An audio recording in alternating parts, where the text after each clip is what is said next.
Hey, what's up, everybody? Welcome to the fourth show of El Escandalo. Today, joining me, we're going to get electrical, crypto, internet, things that we haven't talked about. With me today is a friend from high school. We played football together. This guy has supported Van Vamos from the very beginning, always making all of my ads, my promos, and all that stuff. We have the one and only Mr. Javier Cobas. Thank you for having me, Nadir. Yes, sirski. What's up? We're going to get crypto or what? The technology that is in front of us right now is going to change every aspect of human life. Everything that you think is normal right now, it's going to be the back end of everything we use online, our banks, not just financially, but now with new adaptations of the blockchain technology. We're seeing even art, video, music, these industries that have been pretty much the same since the inception of the internet. The same way we saw Napster come in and completely disrupt the music industry, we're about to see NFTs and blockchain come in and disrupt. Okay, bro, you said like 5 different things that I didn't know until about 4 months ago. So check me out. Let's break it down layer by layer. This isn't per se going to be like a crash course on Bitcoin. We're not going to come here and talk about the whole like white papers, the history, what it means, like, but we're going to touch upon some concepts. And then at the end of this podcast, we're going to have a major announcement as to what we're going to do furthering in the Bitcoin dialogue. But Javi, real quick, let's talk about the issue, right? That current monies, current fiat currencies have. So just take away, what's a fiat currency? So a fiat currency is the US dollar, the euro, anything that's not backed by any tangible asset. So that would be gold. Well, originally the US dollar was backed by gold. And then it was, I think, Richard Nixon that took us off the gold standard, and just the only thing that gives the US dollar its value is the US government and the US government. Well, really the value we place into it, because the dollar's worth something, because we all agreed that. Well, the government says that it's worth something, which is why it's worth something. Unlike with Bitcoin, it's the user base and the humans that invest into the technology that give the Bitcoin its dollar. Humans don't give the US dollar its value. Is that okay? Perfect. So we're already just getting into the next part. Is that fundamentally the difference between centralized banking and decentralized banking? So decentralized banking isn't in its full, it's not in its full where it's going to be. Get to. It's still early. We're still very early in this. I mean, the internet, where we are right now in terms of blockchain technology, Bitcoin, decentralized finance, is like where we were in like 1999, 2000 with the internet. So we're still very early on. I mean, Bitcoin first came out in the early 2010s, like 2009, when the creator realized the problem with, and you say the creator because you don't know who the creator is, right? You refer to them as the pseudonym, or them, they, organization, whatever, because all we really have is the white papers. Could you just explain about the inception of coin, right? So just take us to the inception, and then from there we'll kind of see from a value standpoint, and kind of keep highlighting the problems. Yeah, so it started as when it was first created, someone by the name Satoshi Nakamoto, and I say someone by the name because we don't know who Satoshi Nakamoto is, released a white paper with all the technology and all the details of the technology behind Bitcoin and the blockchain, and just put it online. And actually he paid someone in Bitcoin to receive a transaction. He went out to technology forums and was like, who wants to be a part of history, essentially, and paid someone to receive a transaction on Bitcoin. And so the problem that he saw was that governments around the world were just printing money irresponsibly. I mean, just recently, last year we printed like $2 trillion. This year we've printed 1.9 trillion USD, American dollars. And all that does is, obviously there's more of something. It's going to bring the value of it down. And we see it in everyday goods. Prices are already starting to go up. I know Jerome Powell, the head of the Federal Reserve, literally said there's an infinite amount of cash in the Federal Reserve. He literally said that. That you could just willy-nilly print money whenever you want. So Javi, here's something that I at least couldn't grasp my head around is how is it not like and when I was watching the Andrew Schultz and Pomp podcast, I learned the word fungibility. So I think we should introduce that here as well, right? Could you tell us a little bit about what fungibility is, and I guess that might conceptually help people understand the difference between fiat currency and cryptocurrency? Okay, so with Bitcoin specifically, you can't print more of them. It is hardwired, it's hard coded into the technology that there can only ever be 21 million Bitcoin ever. And that was stated in the white papers. It was stated in the white paper. It's also in the code. So let's just again backtrack. When we talk about white papers, right? It is literally a file that exists in the internet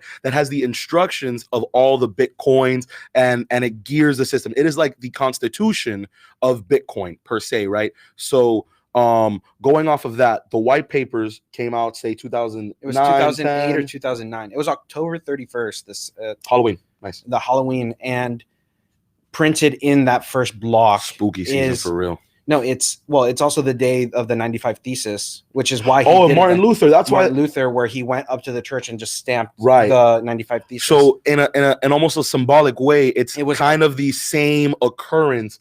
Completely. With the white papers stamped onto the internet, because the internet in this analogy or metaphor it's on the blockchain. It wasn't just on the internet. It also had the headline from that day, which is banks failing across the world. It was like right in the midst of the financial crisis. I want to make an attempt here. I think where we are in the conversation, introducing the blockchain concept lightly would be a good idea, while we keep talking about centralized versus decentralized. So in your explanation, if you could just focus on the advantages as to why we as consumers, why we as people who are realtor traders, why we want blockchain, why it helps us, and why blockchain is the best thing that's happened. Because again, you hear that and it's like, what? Get un blockchain? Because that, I think that was the hardest conceptual thing. But once, I mean, I wish I had like a little diagram where I could just boop, boop, boop, but focus on decentral versus central. Okay, so the blockchain itself is the technology behind Bitcoin and other cryptocurrencies. And what a blockchain is a string of different data sets that are irrefutable and cannot be changed by any person. At the moment something is written into the blockchain, it can't change. That it's there forever. And so the implications of this was the same way a bank keeps track of, and banks are centralized organizations. Of course, because again, we say centralized because banks operate in one unit. So the difference between banks and the blockchain is that instead of a bank keeping track of every single transaction that has ever happened, so I send you $5, you send $5 to me, back and forth, all that's kept. If we do it via Zelle, Venmo, it's kept. There's a ledger. There's a ledger. Exactly. It's kept in a ledger that that's controlled by the bank. And you know, who's to say that they can't change it? But on the blockchain, it cannot be changed, because the way the blockchain operates is there's hundreds of thousands, hundreds of millions of computers around the world, all connected to the same ledger, and they're all. So I think it would be best to explain how Bitcoins are created. Since you can only create 21 million Bitcoin. Go for it. And does that then include a discussion of mining? And well, that's how. Yes. Perfect. Go ahead. So we've probably, a majority of people have probably heard of Bitcoin mining, and what that is computers solving problems, very difficult, and at this point, like 30,000 times more difficult than when Bitcoin first came out. And by solving these problems, the computers get rewarded in Bitcoin. So to my knowledge, these problems that they're solving are almost an auditing on the blockchain. Exactly. So that's exactly what they're doing. They're confirming transactions as they're mining. So if we have 5 computers that are all mining and they're separated all around the world, you know, one computer gets shut down by the government of that country. Let me cut you off, because I just kind of thought about something as we were talking about this. Miners, really what they mine, right? When you think about mining, the idea is king, king, king, king, king, king, but it's really just these these checks and balances of the blockchain. And when we say they get rewarded, mining literally produces Bitcoin for the services of auditing and checking. Yes. The blockchain. The person who did it gets rewarded with cryptocurrency in the form of Bitcoins, right? Yes. So, and that's how the Bitcoins get incepted into circulation. Yes, exactly. So there will be a point in time where mining will cease to exist. Yes, but so every 100,000 blocks, the amount. Which by the way, if I could, actually, no. I'm gonna keep drawing the picture because you guys need a picture, and I'm drawing it as we talk. So at the end, I'll be like, "This is the picture." Okay. Yes. So every 100,000 blocks, the rewards, which is the amount of Bitcoin given out to miners, gets cut in half, and this is known in the community as the halving. And it happens about every 4 years. The last time it happened was in May of 2020. And traditionally, the halving signifies the start of the next bull run.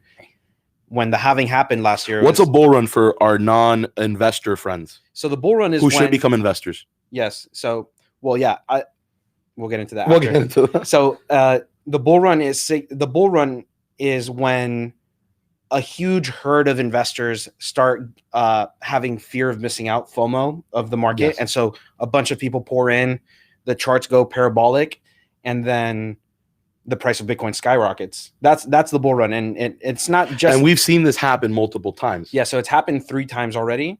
The first time Bitcoin went from $1 to $10. The second time it went from $10 to like $1,000, and now the very last time was in like 2017-18, went from 1,000 to 20,000, and we're probably somewhere in the halfway, just to our halving. No, the halving just happened in May of last year, so where we are right now is already at the start of the bull run. Again, for those who either joined late or are still with us and might not understand, halvings are when the miners, right? Because remember, people who incept the Bitcoin through the auditing checks and balances on our blockchain. Again, blockchains, think about block. Okay, 10 minutes go by. Boop, next block. Transactions. Boop, next block. And this building, adding on, is why I love cryptocurrency. I'll just keep going into this because banks traditionally hold that function. People are now able to audit their own finances, their own transactions. We recently saw the issues with Robinhood, yes, and how they can just manipulate the market. That yes. made me furious, and I didn't even invest at that time. Yes. But that's my point. That's the power that these cryptocurrencies are going to have. And not just for the super rich and wealthy. It's going to be for the lay person, the common person. So I really want to just highlight, before we continue in this dialogue, the power that this cryptocurrency can have. Blockchain technology. Right. So what Zoom did to work to how we can now just be at our cribs and work and not have to be physically there, crypto is going to do for wealth building in our country. Yes. You could be making your minimum wage and invest half of that in crypto, and you're not going to be making minimum wage. Yes. Again, we're not getting into dialogue about minimum wage or stuff. Well, actually, it's a good point that you make. So there's this football player, I forget his name. Oh, he's a kicker. He's a kick. Oh my God, I saw him. I retweeted him. Yeah. So you retweeted him too, right? Yeah, probably. Yeah. I know who you're talking about, the guy with the picture on the eyes and the. I'm not sure, but essentially what he did last year was he told the NFL that he wanted to have half of his salary paid in Bitcoin, and they said, "All right." Now he went from being, at the bottom tier because he wasn't. He's like a kicker. He's literally like a kicker. I mean, don't get me wrong. I wish I was a kicker in the NFL. He's now he's now one of the highest paid because he took his salary into Bitcoin, yes. which brings me to another point, guys. I got my stimulus check and I immediately deposited it into Bitcoin and Ethereum, and my stimulus has now grown about $200 in the last week. So before we get into that conversation, let's keep going into the pros of decentralized versus centralized, blockchain, miners, audits, and then let's wrap that up and go to the next part. Cool. So to wrap up the mining conversation, there's going to be a point where there's not going to be any more mining because the last Bitcoin will be mined. But again, the halving every 100,000 blocks cuts the rewards in half. So it's estimated that it's going to be around 2150, the year 2150, where the last Bitcoin is mined. So for people that, how you say, you are nipple deep in the Bitcoin, I'm in like the neck Bitcoin deep. water, Yes. and I'm waist deep, Yes. right? Why wouldn't you and I get into mining? It's extremely expensive at this point. So the technology. So when it first started, it was very easy. You would mine like 300 Bitcoin at a time on your laptop at home, and it was like nothing because the cryptographic problems that the computers were solving were not difficult. Now, the amount of mining. I mean, there's mining farms where they have entire warehouses in the middle of like Greenland or like very cold places, so they don't have to pay for heating. Essentially, it's too expensive, and the ROI of it would take years to make the money back. Even in Bitcoin terms, it actually would make more sense to just buy Bitcoin. Right, in terms of making money and investing as a novelty person. So then why would you say anybody would mine at this point? Why would anyone mine? Yeah, like why are the people still mining if it's getting harder and expensiver? Well, these people are probably were very early on into the technology, so they have a lot of money now off of what they've made with their initial investments back in the day. People who are mining now have probably been in the industry for like 10 years at this point. Okay, so now I think you're seeing it, right? Yes. Is it decent? Is it? Well, it's kind of yes. Is it decent? Yes. So I think the way you want to add to it before I reveal it, because maybe I just because you put all the scores next to each other. I think the best way to describe it is just a series of events. So the way that we think of a timeline. I don't know if you have to put it closer to the camera. Closer to the camera.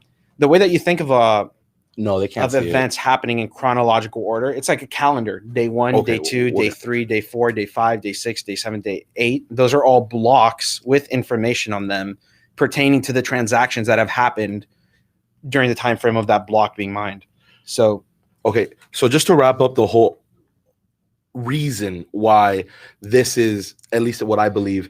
So what are the implications of this technology? The implications of this technology, at least the biggest one for me, is social mobility. If we look at history and you see how, you remember in at least in the Indian society, how they had caste, right? They said you are predetermined because of how you were born, that this is what you're going to be. Bitcoin can literally take you from poverty today, and then with the I think a better way of explaining it is a hedge against inflation. Again, the U.S. government just printed inflation. What's inflation? Inflation is the devaluing of a currency because there's so much of it on the market. Because again, going back to our initial conversation, they print money. Print. I got stimmy, but that was printed money. That was money that just came out of nowhere, thin, just fuagada, right? So when it which makes the value of my money go down. Yeah. So the same way that they just printed more money, governments around the world are printing more money as well. So Bitcoin, you literally cannot print more of. You're mining, but white pages say 21 million. There's a predetermined amount, and of that 21 million, it's now estimated that 3 to 4 million of them will just never will never see the light of day because people lost their passwords, people lost the keys to their wallet, and so to explain that, that's a good transition. Real wallets. Take out your wallet. I don't have a wallet. I don't carry a wallet. Look, this is my wallet. I have my Apple Card. Stop playing, bro. I don't carry cash. God. Cash is trash. It's true. This is my wallet. Okay, so let's talk about a real wallet and talk about. Why would I carry a wallet? I don't carry cash. Cash is like bad. And now with COVID, people have. I'm just happy, bro, that you are so like intimate about this. It's not. Here's the thing. I love it. Even with your debit card and your credit card, think about the process. Think about the process that happens. You put your debit card in a card reader. That card reader then asks your bank permission. Can withdraw the pre-agreed funds? Yeah. So if you're gonna go and buy a coffee at Starbucks, the card is gonna say, "Hey bank, does this person have permission to spend the money that they have on this coffee?" Because it's not your money. 99 money. Exactly. The moment that you put your money in the bank, it's not yours anymore. It's the bank's. And the bank just issues you an IOU, and the bank just knows, oh, I owe this guy whatever his debit account balance is. So it's asking the bank permission. Does this person have permission to spend this money? And 99.9% of the time, it says, yeah, of course. But then You know, like when I bought my camera last year, I had to call the bank and say, hey, raise my spending limit so that I can buy this camera with money that I have because I deposited it into my bank account. Right. So Which again, it it's doesn't make the fact sense. that the bank is controlling your assets, you know, and then one, because it's not all Bitcoin. One could argue the element of safety, right? Because again, nobody wants to wake up and have no money in their bank when they had money in their bank. And B, nobody would, and I imagine you would never want to lose those passwords to your Bitcoin wallet. So explain the difference between, oh no, the Bitcoin wallet and all that stuff. Oh my God. So a Bitcoin wallet is created. There's a bunch of different programs now that offer it. I think the best way. Go for it. The best way to do it is I think bitcoin.org allows you to download a program to your computer, and what it does is it gives you so to log in, there's no username, there's no password, and this is where the decentralized aspect comes into play. You don't need a permission from a bank, you don't need a bank account, you don't need a government issued ID, you don't need to be a citizen of any particular country. All you need is the program on a computer. It gives you 12 words and those 12 words in the sequence given to you is your password to get into the wallet. Now, there's other like Coinbase, Gemini, a bunch of different cryptocurrency exchanges that give you a wallet, but they don't give you those 12 words. Right. How about this? Let's save that for when we talk about those entities and why we recommend them, and then kind of into our announcement. So now, one point that you brought up that I just kind of want to really talk about is the fact that me, who has family in Cuba, that has people that I need to get money to reach out to support, I could, in theory, send the Bitcoin directly, and I don't got to go pay that Western Union fee. I don't got to do X, Y, Z, and it reaches them directly. So there's an element of liquidity to these assets. So I want to kind of juxtapose prior assets, traditional, like how people, put their money in hedge funds, how people put their money in stocks, whatever the case is, and we'll juxtapose those vehicles to the Bitcoin vehicle and go into why everybody should download one of these apps and get at least involved in the conversation of crypto. So, like you said, you want to send money to someone in Cuba or someone in Spain or someone that just someone in Africa, someone in Senegal, someone that lives in another part of the world. You have a wallet, they have a wallet. They give you their wallet ID. You put the amount of money that you want to send over, and you send it over, and that's it. They receive it in less than 10 minutes. And no transaction fees. Well, no, there's a very, very small fee that goes and pays the miners. That's another way that miners. But that's another. Paid. But okay. So let's bring back the miner conversation. This transaction. So let's say me and Javi better. Okay. So when you came without me to Georgia, you paid for everybody. Yes. Right. And then well, you didn't pay in Bitcoin, but I paid. So in Cash App, which is another way that you can buy Bitcoin, they were having they have these boosts where if you use your Cash App card, they give you 10% off at Starbucks or 10%. There was one that was 5% off 5 purchases of Bitcoin. So if you buy $200 worth of something, it gives you 5% of that back in Bitcoin straight into your wallet. So I was taking advantage of that, and I offered to pay for everyone. Right. My bad. My point was, I think no. So then that's a good idea. The checks and balances on the transactions and how the miners play a role. So so again, I want to send you $5, and you're in Spain, or let's say you're studying abroad in Spain. You're my daughter, and I want to send you $2,000. You can't really do that with with traditional money. You would have to wire it through one of these or you have services. The Zells and the Venmos and the I don't even think that those work if you're in another country though. So if you have family in Cuba and you have to send them $100, you have to go through one of these services that will then take a fee off the top, send it to someone else who then takes another fee off the top, and then finally gives it to them. Versus with Bitcoin, it's literally peer to peer. It's like sending someone a message. Something like 5% of transactions in banking get lost just in the bank, and obviously they just cover their tracks because they have so much of it. But imagine if 5% of emails didn't go through. It just makes no sense. It wouldn't make any sense. So the advantage of Bitcoin is that as long as you have a wallet and I have a wallet, I can send you any amount of money without permission from anyone. That's the advantage of it. And then the miners in the background are facilitating all these transactions by confirming them, and then writing them into the blockchain. Bro, we have a question. George M. Gonzalez, thank you so much, bro. We're going to answer that right quick. So he asked, can cryptocurrencies collapse and how can you withdraw? So if you're, just to make it clear, I'm not a financial advisor. I'm just here talking about a technology that I'm extremely passionate about because I see the implications of it changing literally every aspect of our lives. Can cryptocurrency collapse? At this point, I would give it less than a 1% chance that this all goes to zero. And right now, I would say in 10 years, we're going to be at 10 times the amount of money in the markets or zero. Currently, how much money is in Bitcoin? I know we can easily Bitcoin check itself has over a $1 trillion market cap. So there's over $1 trillion in Bitcoin right now. And here's my other point. And to compare to gold has a $10 trillion market cap. So right now we're a tenth of gold. A tenth of gold. Exactly. And gold's been around since people have been conquesting and taking resources from Earth. And Bitcoin's been around for 11 years. Think about this. We're obviously exploring these new planets and we're exploring outer space. What happens if we land on an asteroid and it's completely full of gold? Like it's just an asteroid made of gold. There's rocks out there that... Yeah, what happens, bro?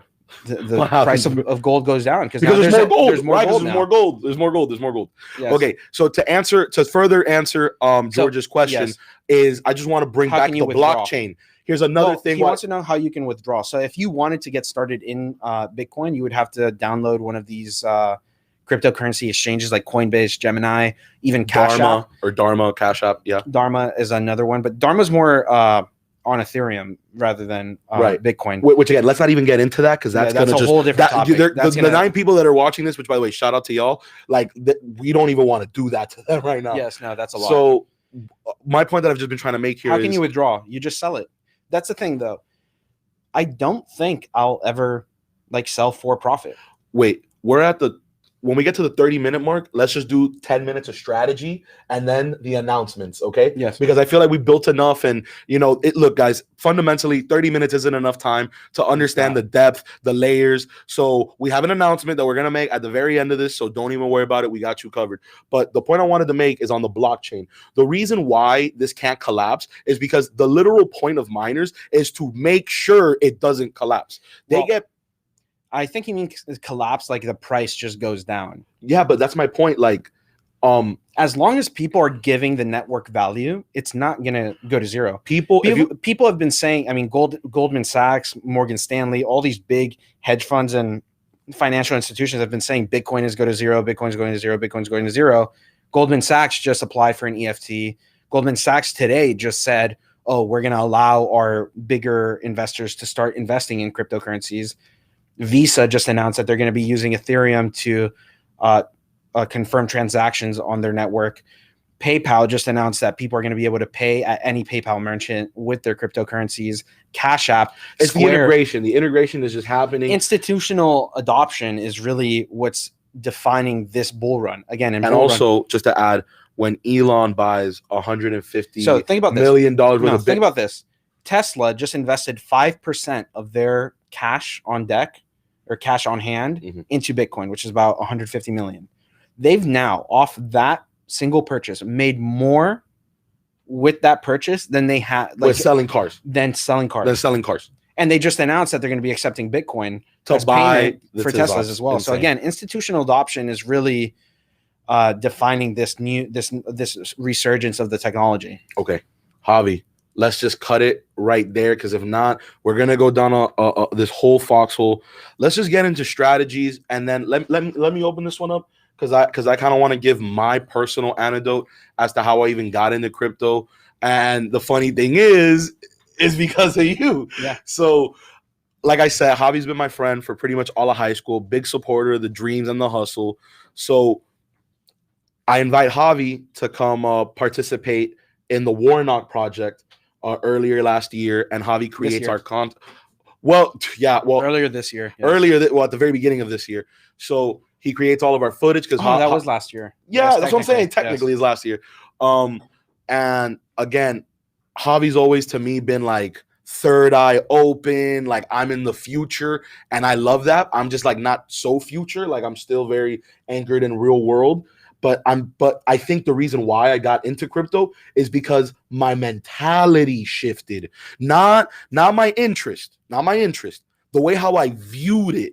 And I think that's what the problem has been with people and investments. Bro, when you see that graph, that gives me anxiety. Yes. Like you see that graph and you just don't know what it is. And you're like, right? So I can understand how people can be intimidated, but shift the way how you see it. When you started talking to me about it and I saw the practicality and the application, I'm like, yo, I need to be on this. When you got money in Bitcoin for paying my lunch, then I went and Zelled you the difference. But then I'm like, yo, the money that Javi made 2 weeks ago off the 5% Bitcoin back is now like $50. And with that $50, you can eat and feed your family. So when I saw that happen like before my eyes, I'm like, whoa, this is wicked. And then here's another thing.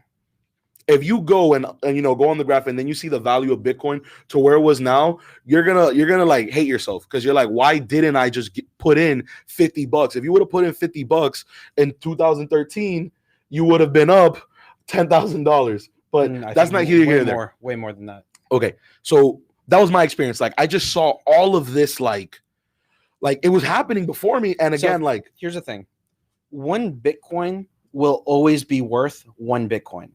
And to break it down, because right now Bitcoin is today 60, almost at 60. We're up, bro. The portfolio's up, bro. So what I'm trying to say is, like $1 is not always worth $1 because the buying power of a US dollar compared to I think the 1980s is we're at a 20th of it, and now with this new the new $1 trillion of money printed, I think we're even less than that now. So it was like if you want to have the buying power of $1 back in 1980, you need $20 today. That's not the case with Bitcoin, right? Because in theory, it's a deflationary currency. And that's what you mean about inflation. Because back in the day, you could buy a Coke for 10 cents. Now a Coke's $1.50. Exactly. Yes. So, that's saying more. That's not saying anything about the Coke. The Coke is the same. The Coke's the same. Yeah. The difference is the buying power economic of the system around the Coke. Is the buying power of the US dollar. Exactly. It says more about the US dollar now than the actual product. Than the product itself. It's the same product. And that also explains why houses go up in price. That explains why goods and services go up in price because they match. Gasoline right now is up $1. That means to fill your tank. Which, by the way, go electric, bro. Go electric. Yeah, electric, absolutely. The buying power. But here's the thing: to fill your if you're making minimum wage right now, let's just say $10. If you're making $10 an hour, it now takes you an extra hour of your work to pay for the gasoline because it's about, cars are typically 10 to 15 gallons. So it takes an extra $1 per gallon now. So it takes an extra hour and a half of your time to pay the time value of money. Yes. And so, and again, the gas is the same gas. It doesn't say anything about the gas. It says more about the US dollar than it does about the gas. Javi, we were roommates in the project. You literally took out your Cash App and you said, Nadir, take out your Cash App, buy $100 of Bitcoin. Yes. And I did it. And I did it. So that was the experience I had. I needed my friend to push me off of the nest, right? Because in my head, and this is bringing it back to the other financial vehicles, I thought that to make my money make me money, I needed to go visit a big suit in an office somewhere in Brickell, give him a 25% commission, and then have him dance for me. And if he gave me some BS, I'll be like, well, I don't understand, so you tried your best. You know what I mean? So I had thought I needed to invest my money in a Roth IRA, in some type of 401k. I'm self-employed. I don't got that. You know what I mean? Yeah. So like I'm seeing the way how I can create wealth in a very easy, minimalistic way through knowledge. You're not creating wealth. Again, one Bitcoin is always if you pull out equal. Let me give you some pushback there. I am creating wealth because I can take my Bitcoin and I can buy real assets like property. I can take my Bitcoin. You can buy it with the Bitcoin. With the Bitcoin, I can take my Bitcoin, liquidate it, turn it into fiat currency, and go splurge. At that point, you would incur taxes. Oh, okay. Yeah, because there. And again, I'm not a a day trader that's like, oh, I'm going to buy high All right, or buy strategy. low. Let's sell get into high. your strategy. Let's talk about, because this is your strategy, because you're not a day trader because of strategy. So what is your strategy? And then we'll juxtapose mine. Again, Bitcoin is going to be, it's the most revolutionary. It's what the internet did to music, videos, and just consumer communications. Bitcoin is not only doing to finance, but the technology behind it, the blockchain, is changing music again. This is like Web 3.0. We are now entering the new technology that's going to be used for literally everything. This live stream will be able to be hosted on the blockchain. If you guys see memes, tweets about go to the moon, hold, Yes, hold. That's Javi's strategy. Just hold. Javi, and again, if fix me if I'm wrong here. Javi's strategy is whenever I can, I will buy Bitcoin because my goal. I don't care if I buy it and then the next day it crashes 10% because it does that all the time. Because I know in the long run, I understand the economics of it. You can't print more, right? There's something like 70 million, 80 million millionaires in the world. There can only ever be 21 million Bitcoin. There is literally not enough Bitcoin so that every millionaire can own one Bitcoin. Economy of scarcity, right? Yes, it's scarcity, supply and demand. It's supply and demand. You know, like these institutional, like Tesla bought like 4,000. And they're never Bitcoin, selling, bro. and they're not going to sell it. They're never going to sell. So when you're taking all these tokens off the market, it's just going to create more demand. And not just more demand, but it's going to make the value go up because now there's less on the market. People still want it because they understand the technology behind it. And this is where you hold. And so you hold. So here's where at least I'm going to juxtapose, because you have obviously you have your financial plans and your life plans. And I'll tell you a little bit about mine and what I plan to do with my strategy.